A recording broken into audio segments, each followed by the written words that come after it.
Paman dan Bibi, para pecinta dan peminat koi. Koi itu ada yang pakai jubah. Tentu saja menarik sekali untuk kita bicarakan koi berjubah. Ikuti terus perbincangan saya dengan Agustinus Fu.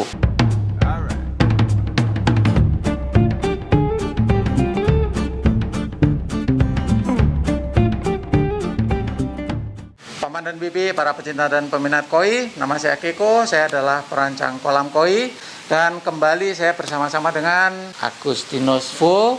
Dia inilah expert tentang koi development dan Anda sudah sering membaca tulisan-tulisannya di majalah Kois. Kita sekarang akan membicarakan koi berjubah, yaitu Goromo. Hati ini jadi deg-degan dibuatnya, tapi kini ada Koi Anastasia. Koi Anastasia, cepat tidur, cepat bangun. Tentang istilah Goromo sendiri nih. Kalau di Indonesia ini kan taunya Goromo itu artinya anggur ya. Bukan, kalau di Indonesia tuh seringkali penghobi atau pedagang koi sebut Goromo itu seperti anggur gitu. Jadi kalau dulu awal-awal saya hobi, waktu cari jenis Goromo gitu, kalau kita kayak ke toko atau ke dealer koi, maka dealer itu penjual akan bilang, yang mana yang bagus kalau Goromo gitu. Dia akan nunjuk kayak yang ini nih, anggurnya jadi atau anggurnya bagus ya. Mungkin dikarenakan warnanya yang keunguan seperti anggur. Ya, dan juga bentuknya kan kayak tandan anggur gitu kan. Ya, ya mungkin ya. Bulat-bulat. Ya, bulat-bulatnya itu jenisnya, terutama di jenis Aigoromo. Karena kalau Aigoromo kan menyisakan warna merah. Ya, jadi nggak sepenuhnya warna ungu gitu. Oke. Jadi sebenarnya artinya Goromo sendiri bukan anggur berarti ya? Bukan. Artinya Jadi kalau bahasa Jepang itu Goromo atau juga bisa dieja gitu, Koromo kadang gitu. Oke. Uh-uh. Itu soal ejaan aja ya? Hanya soal ejaan aja. Kalau kita lihat huruf kanjinya atau huruf Jepangnya itu sama persis. Tergantung dia dikombinasikan dengan kata apa sesudah atau sebelumnya. Kadang jadi berubah jadi Goromo. Tapi kalau dia berdiri sendiri, kata itu disebutnya Koromo. Sehingga kalau kontes koi itu kan kategori besarnya adalah Koromo. Jadi kata Koromo sendiri sebenarnya apa? Nah, arti kata Koromo itu sebetulnya tuh jubah. Atau enggak berbalut jubah gitu. Ini bukan karena koi Goromo itu diasosiasikan dengan anggur sebenarnya, tapi karena berjubah. Gitu Karena ya? berjubah, iya betul. Tapi nggak ada salahnya lah kita Iya. di Indonesia kita melihatnya ini seperti buah Anggur, ya betul. Saya sendiri, setahu saya ini asosiasinya dengan Anggur, ya. Oke. Koi Anastasia. Koi Anastasia, cepat tidur, cepat bangun. Untuk Anda yang baru pertama kali menemukan channel ini, silakan Anda subscribe dulu karena kita akan membuat video-video berikutnya tentang koi. Asal-usul Goromo ini sebenarnya gimana? Goromo awalnya itu persilangan antara jenis Asagi dan Kohaku. Asagi Dengan Kohaku. sama Kohaku. Iya, makanya dia untuk jenis Aigoromo kan masih banyak juga yang waktu kecilnya itu seperti Kohaku persis gitu. Karena belum muncul warna indigonya atau warna yang anggur yang kita sebut. Oke. Nah, warna anggur itu kenapa bisa muncul kehitaman atau sehingga seperti keunguan? Itu karena dapat dari warna indigo birunya Asagi. Asagi. Iya. Oke. Jadi dia memang crossbreed antara Kohaku sama Asagi. Betul, ya. Kalau melihat pada sejarahnya gitu, pertama dulu yang develop Goromo siapa? Wah, kalau yang develop Goromo itu sejarahnya pertama itu di Niigata mungkin ya, tetap ya. Di Niigata mungkin udah dari tahun 1960-an. Ya. Waktu awal-awal koi banyak mulai istilahnya mulai dikawin silang lah jenis-jenisnya untuk menciptakan baru, karena waktu itu kan memang lagi booming istilahnya budaya koi di Jepang sendiri gitu. Oke. Nah, itu ada yang mulai crossbreed gitu. Mulai mencoba menyilangkan antara Asagi dan Kohaku. Koi Anastasia. Koi Anastasia, cepat tidur, cepat bangun. Goromo yang kita kenal ini kan ada beberapa jenis sebenarnya. Jenisnya apa aja? Oke, yang pertama itu Aigoromo. Aigoromo, oke. Itu yang seperti Kohaku, tapi dia ada bulatan-bulatan hitamnya. Oke. jadi Nah, lebih ke merah ya. lebih ke merah sebetulnya Ya, kalau oke. Aigoromo, dan itu di antara 3 jenis ini yang Aigoromo istilahnya yang paling mahal biasanya. Biasanya Ya, paling karena mahal. istilahnya kriteria untuk kontesnya atau yang kita disebut bagusnya ya paling sulit untuk didapatkan. Kedua adalah Budogoromo. Budogoromo Nah, kalau Budogoromo itu warnanya lebih ke ungu. Jadi lebih gelap ya. lebih gelap, jadi Oke. seperti Aigoromo tapi full kayak pattern merahnya itu terbalut yang saya bilang tadi, terbalut jubah itu kan. Oke. Tapi itu full terbalut jubah sampai sehingga warnanya keunguan. Keunguan atau mungkin kadang udah mendekati gelap juga gitu. Nah, yang Oke. ketiga adalah Sumigoromo. Sumigoromo. Nah, kalau Sumigoromo itu hitam Lebih gelap pekat, lagi. lebih gelap lagi, hitam pekat, jadi udah seperti Shiro Utsuri. Ya. Jadi seperti hitamnya Shiro Utsuri, tapi dia dengan pattern Kohaku. Oh ya, kalau dengan Shiro Utsuri hanya di pattern aja. Ada pattern Betul ya. Pattern kayak Kohaku tetapi Warna hitamnya kayak Shiro Utsuri. Nah, itu gitu ya. Sumigoromo. Dan ini beda juga dengan Beko ya. Jadi jangan salah-salah. Iya. Ya. Jadi ceplok-ceplok gitu kan. Ya, hitamnya lebih titik-titik polka dot gitu. Ya. Ya. Koi yang dasarnya putih kemudian patternnya hitam itu sebenarnya ada Beko sendiri, ada Shiro Utsuri, dan ada tapi Sumigoromo. Bisa jadi sebenarnya itu adalah Sumigoromo. gitu. Perbedaan dari ketiga itu adalah dari sisi patternnya juga gitu Ya. ya. Koi Anastasia. Oh, Koi Anastasia, cepat tidur, cepat bangun. Kebanyakan koi ini kan mengalami perkembangan ya, Betul. mengalami development Ya. dari proses sampai usia-usia yang Iya. selanjutnya. Nah, Iya. developmentnya burung ini secara umum gimana? Oke, development Goromo secara umum bisa dibilang dinamis sekali. Dinamis ya? Iya. Karena kan ada 3 jenis yang saya tadi kan cabangnya Goromo ada 3. Bisa Oke. Aigoromo, Budogoromo, Sumigoromo. Oke. Kadang itu ada yang mungkin kecilnya Aigoromo, mungkin kecilnya Kohaku. Karena belum muncul sama sekali warna kehitamannya tersebut. Oke. Jadi hanya putih merah. Tapi nanti dia menjelang besar, mungkin waktu dia nisai atau sansai mungkin mulai keluar jadi seperti Aigoromo. Iya, Tapi belum full gitu kan. Ya, saya ingat waktu kita pergi ke Jepang nih, Pak. Ya. Kita ke kondisi ada satu koi yang saya kira itu Kohaku, tapi sebenarnya ternyata Goromo. Goromo Iya. sebenarnya. Iya. Padahal koinya udah gede itu Mungkin- Nisei kalau nggak salah ya. Saya udah 60-an atau Oh iya. Nisei. Nisai atau sansai masih banyak yang seperti full seperti Kohaku. Makanya waktu Ya. ke sana saya masih salah, saya sendiri pun salah mengira itu Kohaku, ternyata dia Goromo. Goromo. Ya, kadang kalau lihat mata memang kita nggak bisa bedain dengan Kohaku kalau belum muncul hitamnya sama sekali kan. Ya. Ternyata itu kemudian nanti akan muncul warna-warna yang lebih gelapnya. Nah, itu bisa muncul bisa enggak. Jadi selalu ada resiko mungkin dia akan jadi Kohaku seumur hidupnya. I see. Tetap Meskipun ada. dia anak Goromo. Betul.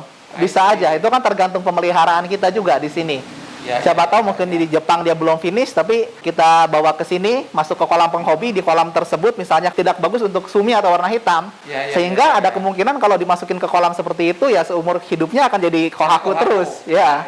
Jadi memang banyak faktor yang berpengaruh, juga tergantung kepada pemeliharaan. Betul. Intinya kan seperti itu. Iya. Ya. Bentuk development yang lain apa? Selain dia tetap jadi Kohaku, ada yang dari Aigoromo, setelah jadi Aigoromo, dia ternyata tambah hitam pekat terus. Makin pekat, jadi nanti mungkin waktu setelah 2 tahun mungkin jadi Tosainya Aigoromo, mungkin di Nisai atau Sansai dia mulai jadi Budogoromo. Itu sangat mungkin. Sangat mungkin. Dan dari Budogoromo nanti tambah tua, dia tambah pekat lagi, sangat hitam, jadi Sumigoromo. Jadi Sumigoromo. Nah, tapi jarang sekali gitu kalau yang Ya. sangat ekstrim seperti itu gitu. Ya. Ya.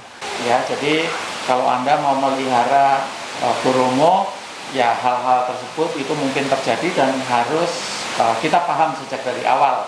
Intinya seperti itu ya. Paman aku sendiri di Voice edisi terakhir kalau saya nggak salah itu juga Kita ya, betul. development Goromo juga ya. Nah, silakan dibongkar-bongkar lagi, dicari majalahnya untuk mendapatkan referensi lebih jauh lagi. Koi Anastasia. Oh, Koi Anastasia, cepat tidur, cepat bangun. Setelah developmentnya, sekarang kita bicarakan kriteria kalau kita mau pilih Goromo itu gimana, yang bagus yang gimana gitu. Mengacu kepada development tadi ya, kita Iya. harus paham ya. Ya. Gitu.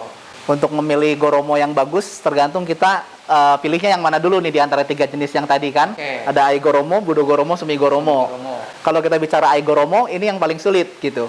Di setiap sisik yang ada pattern warna merah, itu harus ada warna hitam yang seperti membalut gitu. Oke. Jadi dia nggak full, jadi seperti lingkaran di sisiknya, tapi tengahnya masih harus warna merah. Oh, Nah, itu oke. kan sulit sekali gitu. Nah, itu yang bagus seperti itu. Tapi merah di tengahnya masih harus Masih bersih, kelihatan dan bersih gitu, dan ya istilahnya ya band quality-nya masih bagus. Yang kedua ya tetap pattern ya. Polanya juga yang di ideal itu seperti pola Kohaku yang Kohaku. bagus. Ya. Untuk Budo Goromo ya tadi, karena kalau Budo Goromo kan udah full warnanya indigo gelap jadi lebih keunguan. Nah, yang penting tuh rata. Jadi rata aja, warna indigonya rata, jangan sampai kayak di sini warnanya keunguan nanti tapi ada satu area yang mungkin warnanya beda gitu ya. Itu kan ngebikin jadi nggak kurang enak lah dipandang. Kriteria yang lain-lain sih saya kira sesuai dengan kriteria umum lah. Ya, kalau body, quality, skin, ya betul. kayak gitu kurang lebih sama. Ya. Oke. Koi Anastasia. Oh, Koi Anastasia, cepat tidur, cepat bangun. Kita bicara sekarang tentang gurumonya kondisi. Kondisi kan memang selalu menciptakan koi-koi yang spesifik gitu Iya. ya. Nah, spesifiknya gurumo dari kondisi apa? Sebetulnya terakhir itu di Jepang ya, kalau kita bicara Goromo 10 tahun terakhir itu udah nggak terlalu banyak breeder yang mau fokus ke jenis ini. Oke. Nah, di sana kondisi menciptakan Goromo yang bagus dan bisa berukuran jumbo. Sebelumnya breeder yang terkenal mencetak Goromo yang bagus itu ada Izumiya, Di sini ya. ada Maruju, itu dua itu di Niigata, dan yang ketiga adalah Takigawa di Hiroshima. Sekitar 10 tahun lalu lah, kondisi baru mulai breeding Goromo itu dengan indukan bloodline-nya itu dari Takigawa dan dari Maruju. Di kondisi sendiri kemudian apa yang dilakukan untuk mendapatkan anakan-anakan gurumo yang bagus? Awal-awal breeding Goromo, anakannya cukup bagus, bisa besar, tapi lemahnya di body. Goromonya itu yang dihasilkan di tahun-tahun awal breeding, itu walaupun female dia jumbo udah 60 cm up, 70 gitu, bahkan 75. Kualitas bagus, tapi badannya itu kayak male gitu. Oh, nggak ngisi gitu jadi ya? nggak ngisi. Jadi badannya tuh kayak istilahnya kalau orang sini bilang kayak lontong, kayak lontong. Nggak bisa bulky. Nggak gitu bisa ya? bulky gitu, ya. Itu kan yang paling nggak disukain penghobi kan. Terus kemudian apa yang dilakukan? Nah, jadi sekitar di tahun ke-5 atau tahun ke-6 lah, hitung dari sekarang mungkin 5 tahun lalu gitu ya, itu dia mencoba meng-crossbreed Goromo ini dengan Karashi. Jadi pertamanya ada Karashi yang dikawin silang dengan Goromo. Nah, dari anakannya itu diambil jadi pejantan, di crossbreed lagi dengan Goromo betina. Oke. Jadi bisa dibilang anakannya akan punyai 25% darah Karashi, menyuntikkan gen Karashi ke jenis Goromo. Goromo, Ya. oke. Untuk market Eropa sebutnya udah bukan Goromo. Jadi kalau untuk dealer Eropa itu suka tulis kalau dia dilelang atau di acara lain dia tawarkan ke customer-nya, dia akan tulis Karashi Goromo. Untuk menunjukkan bahwa goromonya ada bloodline Karashi. Betul. Gitu Iya. Oke. Berarti yang gua punya itu udah Udah Karashi Goromo itu. Oke. Ya. Gua punya itu berarti kan Nisei ya? Nisai. Ya. Nisei sekarang udah 60 lebih ya. Bodinya lumayan kekar. Lumayan. Berarti ada bloodline Karashi. Ya, mungkin dibantu lah dengan jadi gen Karashi itu membantu body yang lebih mirip Karashi kan. Ya, Paman dan Bibi, para pecinta dan peminat koi, saya sendiri punya 2 ekor gurumo dari kondisi. Yang satu sih belum lama datang. Jadi itu ada satu, terus ada satu juga yang udah beberapa bulan di kolam yang pertumbuhannya luar biasa sekali. Waktu dari sini, waktu itu sebenarnya itu berapa senti? 40-an ya, mungkin 40-an. Sekarang hampir 70. Hampir 70, ya cepat sekali. Baru berapa bulan? Itu Pak? Budo Goromo kalau nggak salah ya. Iya. Ya. Ya saya kira salah satunya karena bloodline Karashi. Bloodline Karashi itu gen Karashi sangat membantu ya. Ya. Menarik sekali ya, gurumo ini varietas koi yang pantas untuk dipelajari, dilihat, dan Anda boleh mencoba untuk memeliharanya dengan beberapa catatan seperti yang sudah kita bicarakan. Jadi benar-benar kita paham apa yang Iya. kita pelihara ya. Kalau dari segi kontes, kan kalau Goromo ini masuknya di kelas C ya. Oh, oke. Ya, kalau kelas C itu kan kalau di Jepang itu Tsubaki. Lawannya itu seperti Doitsu, terus Tancho, lalu Hikari Moyo gitu. Ya. Ya, jadi kalau Goromo yang cantik sekali, dia akan unggul di kelas ini. Jadi kalau kita ketemu yang bagus, pasti akan mendominasi lah di kelas C itu gitu. Lawan terberatnya bisa dibilang Doitsu. Doitsu, Jadi ya. kalau ketemu Doitsu Showa, nah itu kan sama. Doitsu Showa yang Oh. cantik kan sangat eye itu kan stunning gitu kan, eye catching sekali gitu. Betul. Mungkin lawan beratnya itu kalau saya rasa, atau mungkin Tancho Showa. Nah, Tancho juga Tancho Ya. Showa kadang yang istimewa bagus. Saat ini kalau kita bicara coba cari Goromo yang perfect, sulit sekali gitu. Di daerah Sukabumi, gurumo-gurumo lokal Oh, iya. ya banyak dihasilkan. Sudah Jadi, cukup, sudah sangat baik betulnya untuk Ya. jadi untuk show, mungkin untuk Budo Goromo atau Sumi Goromo produksi lokal tuh udah banyak yang mendominasi. Sebetulnya kelas untuk kontes-kontes ya. Terutama tentu saja ukuran-ukuran kecil, Kecil, lah. Kita ya. harus realistis ya. Iya. Oke. Koi Anastasia. Oh, Koi Anastasia, cepat tidur, cepat bangun. Paman dan Bibi, para pecinta dan peminat koi, saya Keko. Saya Agustinus. Terima kasih banyak. Semoga koi-koi kita berbahagia. Ciao. Ciao.